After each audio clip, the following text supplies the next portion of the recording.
I've always felt that the theatre is losing out without hip hop. So I thought, I've got to change that.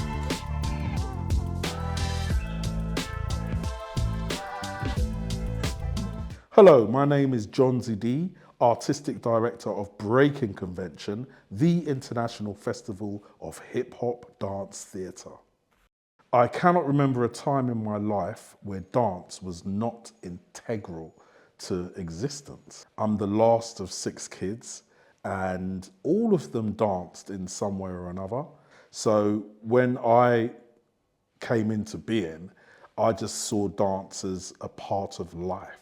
I remember a time where Arlene Phillips was doing the naughty bits on the Kenny Everett show. That was like my first experience of contemporary dance, and I really liked it. I ended up studying contemporary dance at school actually. So I started to think, okay, yeah, this dance thing is a thing. But there was a real difference between the way in which contemporary dance and street dance was seen.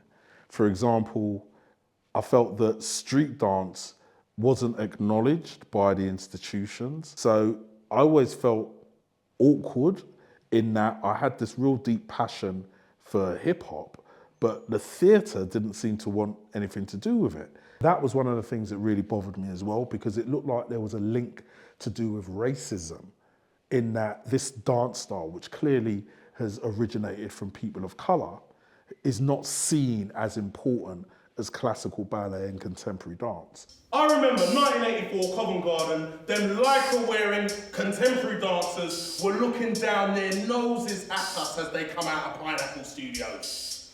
Yeah? About they're doing all their locking classes now. I have been making hip-hop theatre since 1995, and I made a show called Aeroplane Man that subsequently ended up touring up and down the country, and we did the Royal Festival Hall. And at the time, Alistair Spalding was the head of dance there, and he asked me if I had any more work planned.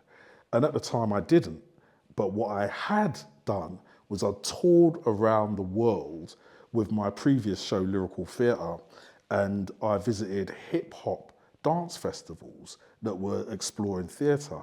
So I said to Alistair, nah, we need to do a theatre festival, because doing hip hop theatre isn't just the Jonzi thing. This needs to be something that's out there for everyone. In 1995, there was no hip hop dance theatre. And the reason why I called my show Lyrical Theatre Hip Hop Theatre was because I wanted to get the hip hop audience to see the work, because there was no context for hip hoppers to experience the theatre. Your acceptance would be excellent for the arts, especially for the development of street dance. Oops, I'm sorry. Hip hop. Hip hop is probably the most dominant artistic culture globally at the moment. You can hear that in the music, you can see that in the artwork, and for sure we're seeing it in the dancers. And I think that all of these ideas regarding the value of hip hop dance are tied in with our understanding of society generally. So I'd like to think that us doing hip hop here is going to help balance that out a little bit more. What I love about hip hop as an art form is that it's constantly evolving. It's our responsibility as hip hop artists to present something new.